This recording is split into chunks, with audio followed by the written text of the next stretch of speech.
What's going on, Button Mashers? I'm Mr. Gamer. And I'm Kitty Duvall. And welcome to SBR Reports episode 56. Ninja defends himself, hashtag Nintendo Switch Online deets, and no used games. It's not allowed here. Because used games, okay, according to Bethesda, used games aren't allowed here. And with that being said, you probably want an explanation of why exactly that is. And why you sound so salty? Okay, I'm not so much salty as I am, do they really need to go that far? But let's just go into it. Okay. So Polygon recently reported Bethesda blocks resale of a second-hand game. Legal notice clamps down on sales of new games from, quote, unauthorized sellers.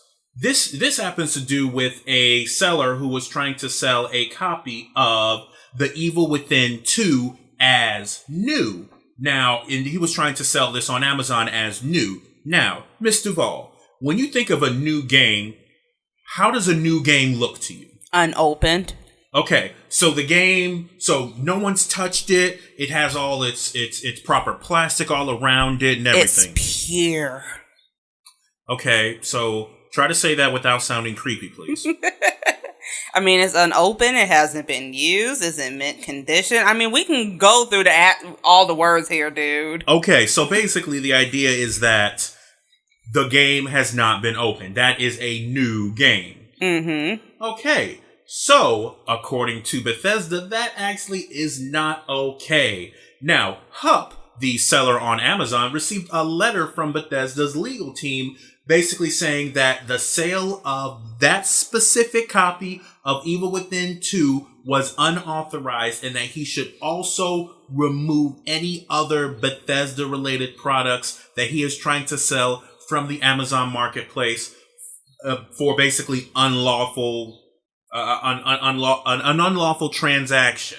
That the word that the idea that the game is new is false advertising because Bethesda cannot confirm that it is indeed new. Which, to be fair, I get because, well, reselling is a thing. I mean, you've seen those pictures on Twitter and everything where people will buy freaking iPhone whatever, and then it's like there's two iPhones that adds up to an iPhone 10, mm-hmm. Or they'll buy a PS4 used off Craigslist, and when they get home and open it, it's gutted. Now, what I will say, though, is it is interesting that what seems to be the argument is not whether or not it is truly a new or used game. I think it's I think it's more so you aren't able to sell a new copy because you aren't able to sell a new copy without us verifying that. So in some maybe little specific way, it's protection of their product, I suppose. I mean, in the article, it also brings up the fact that GameStop also unseals packages and everything to make sure that, like, you know, the game's actually there. I mean, heck, at my day job, I have to open up TVs because I've had people try to return things. And TVs. It's like full of rocks or something like that? Yes, it was actually, no, it was, and I remember telling you this, it was filled with cinder blocks. It was cinder blocks. They thought they were slick. Oh my goodness. Oh, the hustle is real. So on one hand, yeah, I get it. If you're saying new, okay, cool. The scammers are going to scam, so it ruins it for everybody else. Mm-hmm. But to then tell the person to take down everything related to the company, like, really? I mean, if it happened once, it can happen again, and we have to protect ourselves from piracy. Arr. Yo ho, yo ho. I suppose, and I guess our next topic would be something a little bit more up your alley, Mr. Duvall. Oh, I can't pronounce the name of this, but Gris. Huh? Gris. Thank you. I mean, I just saw it because it was pretty. I will say, now the game itself does look... It's like watercolor and some are calling it the prettiest game in 2018. Now, I definitely do like the art style. I will say it definitely gives me a Journey vibe. If anyone has ever had the wonderful luxury of playing Journey on the PS3 and PS4. That is a very nice game. It looks like a very, very pretty, very soothing platformer, is what I can see from the reveal trailer on Polygon.com. I will definitely say it's not going to be a game that I'm going to, rage over or anything like that. And of course, a beautiful game like this is going to be available on Nintendo Switch. Why wouldn't it be? I'm barely getting through Octopath, and now this is on my radar. I am going to be busy for the rest of 2018. Celestia bless the Nintendo Switch. And we still got to settle it in Smash. Oh dear. Oh dear. But hey, don't think that we are, purely, Nintendo fanboys and girls here. We also, I am. Okay, we're trying to be as unbiased as we possibly can be, but we can help you get a new Xbox One X for only $200. But unfortunately, it's only for people who live in the United States. So if we have any overseas abroad listeners, hi, how are you? Nice to meet you. But yes, you can actually get a new Xbox One X for $200. Now, don't think that you can only go in and just get an Xbox One X for $200. Of course, GameStop is doing it. And of course, it's a trade-in thing because, GameStop really needs money. I think GameStop needs just brand new leadership more than they need money. But, let's start with the easiest thing. Wow. Money. Wow. Yeah, I know what I said, and I'm not going to apologize for it. Wow. Anyway, so GameStop is now paying as much as $300 in trading credit when you trade in a PS4 Pro and apply the trade-in credit towards an Xbox One X. Now, the Xbox One X, which is the elitist of the elitists, the bougiest of consoles. It's for gaming connoisseurs. Yeah. Oh man, I remember when we covered that. The internet never forgets. Nope. So it typically sells for $500. You'll be applying the 300 credit, which means you only get it for $200. Now, mind you, this is just the system. Don't think that you're going to be getting any games. You still got to pay. Still got to pay out the nose for those because games are expensive. Games are expensive. This is an expensive hobby. Yeah. Now, here's the thing, though. The fine print on it is that it's only good until August 28th. So, let's see right now. It's the 15th. So, you only got a few weeks to do that. Is it the 15th? Yeah, it's the 15th. Wow, where has time gone? Right? Now, when you'll be listening to this, it'll be on the 17th, which means you have even less time to do this. Also, it's only now, this $300 value for a PS4 Pro or select systems, it's only going to get you something towards the purchase of an Xbox One X. If you were to trade in an Xbox One original, you can get $200. If you were to trade in an Xbox One S, a PS4, or a Nintendo Switch, that's $250. But a PS4 Pro would give you $300. Xbox is really trying to get Xboxes in their houses. But it's for connoisseurs. Right. If you're going to pay that much for it, you might as well try to have it as in many systems as you possibly can. I haven't necessarily had the pleasure to be all, ooh, yes, Xbox One. I'm still thinking about that article we covered on months ago about how it's like it was so elitist nobody would want to buy it because why would I buy it? Why would I even try? I'm a filthy casual.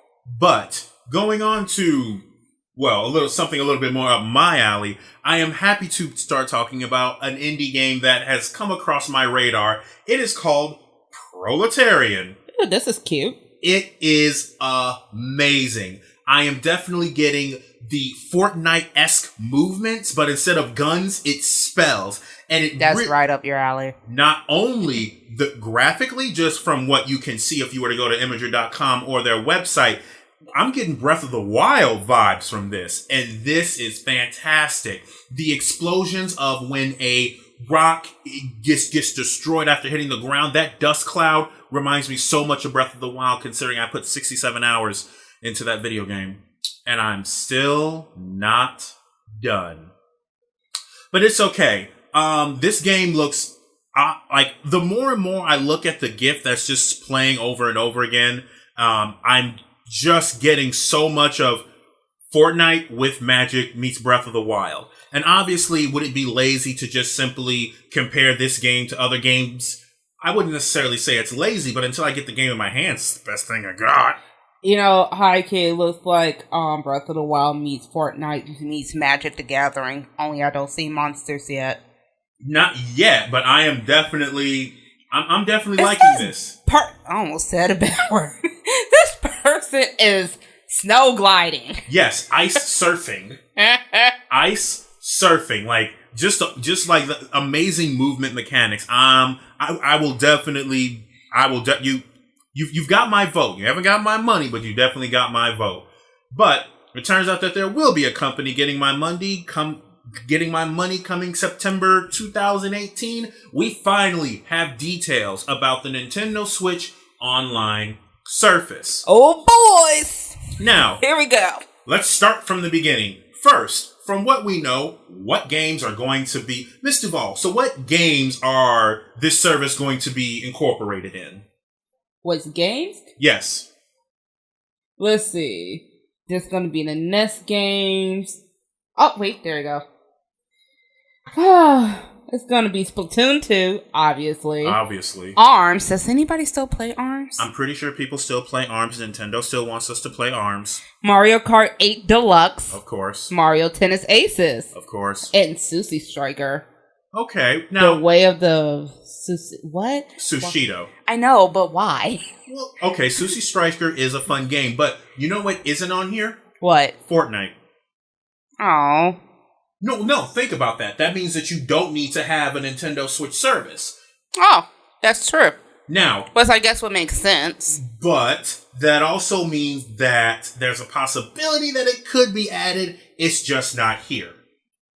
So there is still that. I'm not saying that they're going to add that without telling us, but they might just add it without telling us. I mean, it says games like. So let's just assume it's there and they just didn't say it. All right. That's the safest bet. Okay. And now we'll be able to play online legally, mind you, because you know they really hate it when you play their ROMs on emulators or anything like that. You'll be able to play 20 NES games with added online play, because I guess some of these games need online play. Gotta beat that Donkey Kong score, man. I guess so. Some of the titles include Balloon Fight, Soccer, Tennis, Ice Climbers, Dr. Mario, Donkey Kong, Mario Brothers, The Legend of Zelda, and Super Mario Brothers and Super Mario Brothers 3. You know what I don't see on here, though? What don't you see? Hulu. I see Nintendo Entertainment, but I don't see Hulu. Well, I'm almost certain that they're going to be... The one thing that I definitely noticed with this particular system, there isn't anything resembling a browser. Because the moment that they open that up, piracy. Piracy everywhere. Because you're going to have a way for things to be put onto your system in some special cache location that they don't know about. It technically has a... Well, I guess that makes sense. Because you got to log into your Facebook and your Twitter if you're going to share things like that. Well, yes, but that's not a browser that like you're not opening up a browser and going to www.com/ Hack me now. Exactly.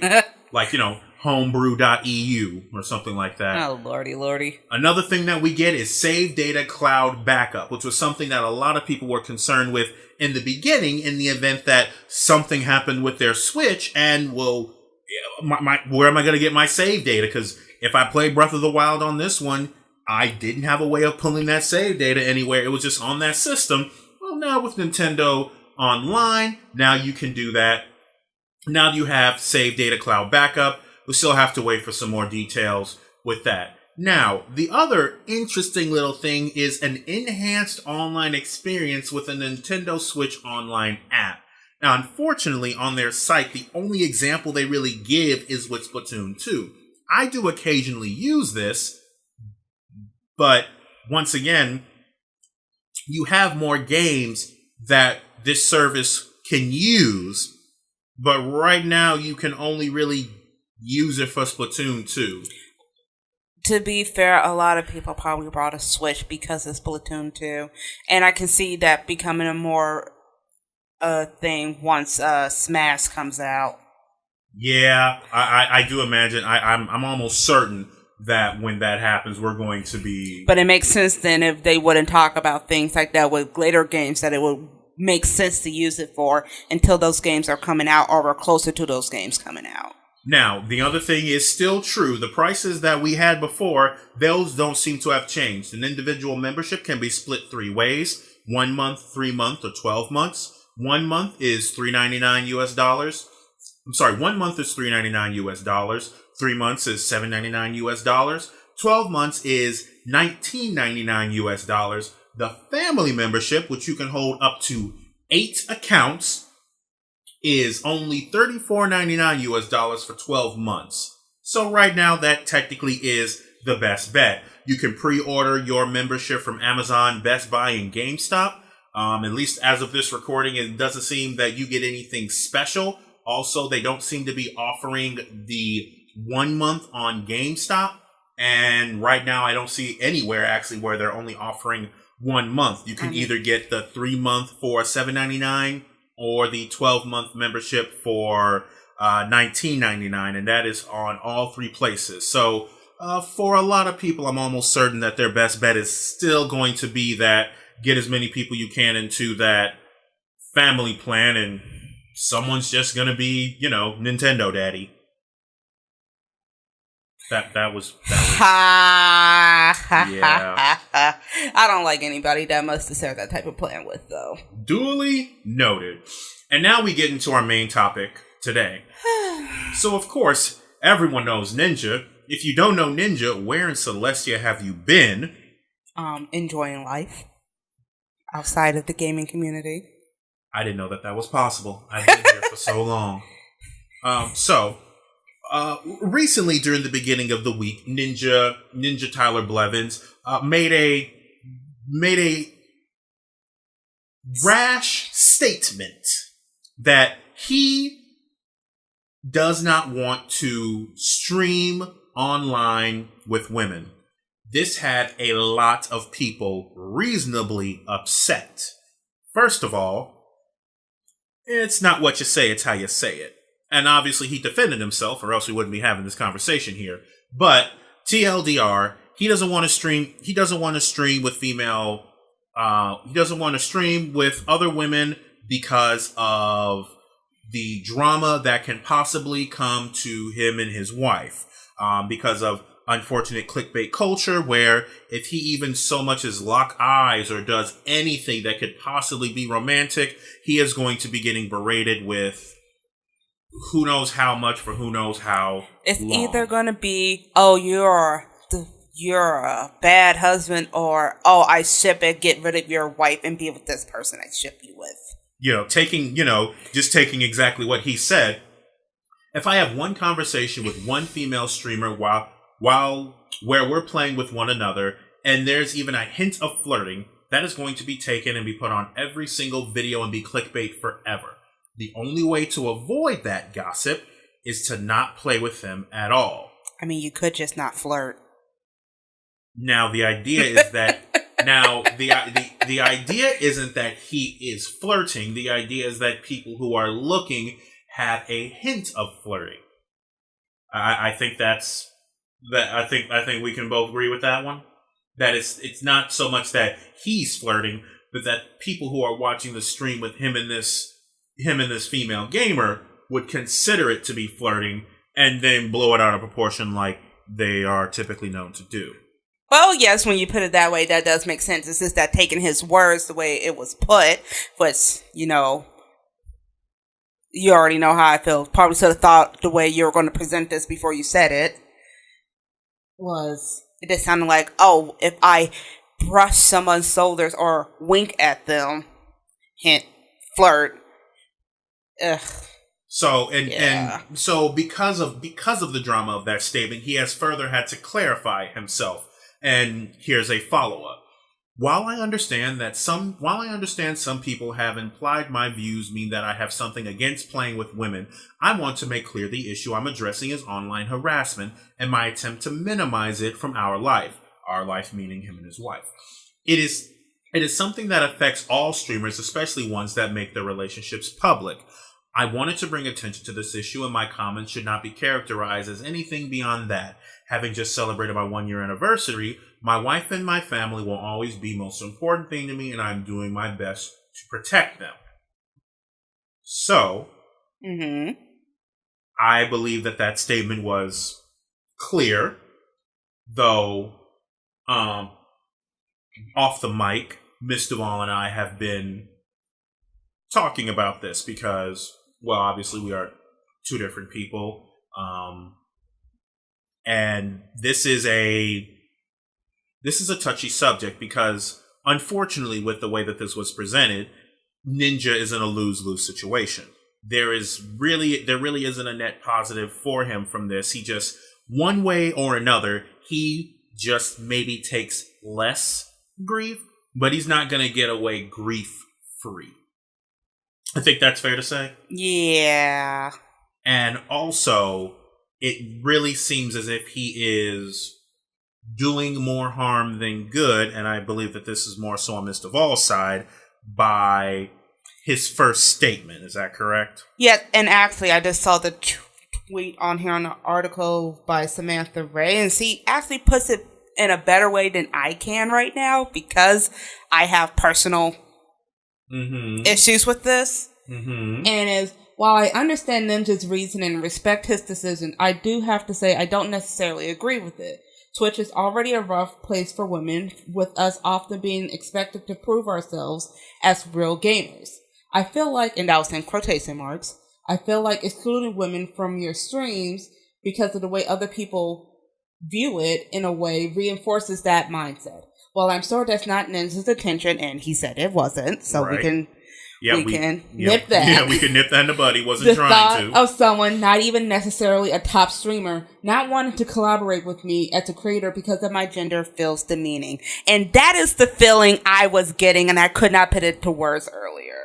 Okay. And I see where she's coming from, where because of something that is 100% out of my control, something that I can't even help, even if I wanted to, you and I will not be streaming together, and I might want to stream with you, but there is nothing that I can do about that. I can understand how it's like there is a gate in front of you, and there is no lock picking this, there is no getting around it, through it, nothing.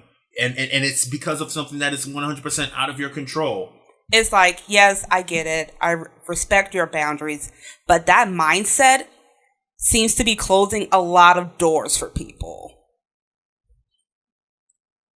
For both Ninja and people that he could have potentially collaborated with, you know? So, well, yes, there is no... Because I'm trying to be fair. No, and I appreciate that. There is no way that statement doesn't look like I don't want to. And let me make sure that that we're clear. It is only that Ninja does not want to stream with women. He will game with them. He will host them on his own Twitch channel. He just will not stream with them. There were 3 Twitch streamers, Curvy Llama, Julia TV, and Halia Atsuto. I want to make sure I slowly pronounce that correctly. And the article brings about 3 tweets that defend him in a very good light. One person tweeted stating, yes, relationship goals. I too can't wait to be in a relationship with no trust. So what if a YouTube video says Ninja is flirting with insert girl streamer? Can he not trust himself? Can his wife not trust him? It is a very weak excuse for avoiding 50% of the population. Haley comments, avoid 50%? He shows clips of female games and hosts them. Jess has dedicated her life to help support Ninja in his career. Good on her. What's wrong with him dedicating his life to her? zero to do with trust, more to do with respect. When you die, you can't really take fame and money, or dollar sign in this specific sense. She makes another point. Money to your grave, but you can take your name and your family. Careers are important, but family is forever. I have single-handedly had the opportunity to be hosted by Ninja, and it has helped me in ways that I can never repay them. But a majority of the community wasn't, moving forward, mature enough, and has made conspiracy theories in regards to my intentions. It is the internet, quote-unquote, we get it. But for that reason, to respect their relationship, I dealt communicating with Jess instead of Ninja to avoid feeding to the conspiracy. So, even from what it seems like, even on the female end of things, you just can't get away with it. No. Get away from it. That's more clear. You can't get away from it. Yeah, It's being,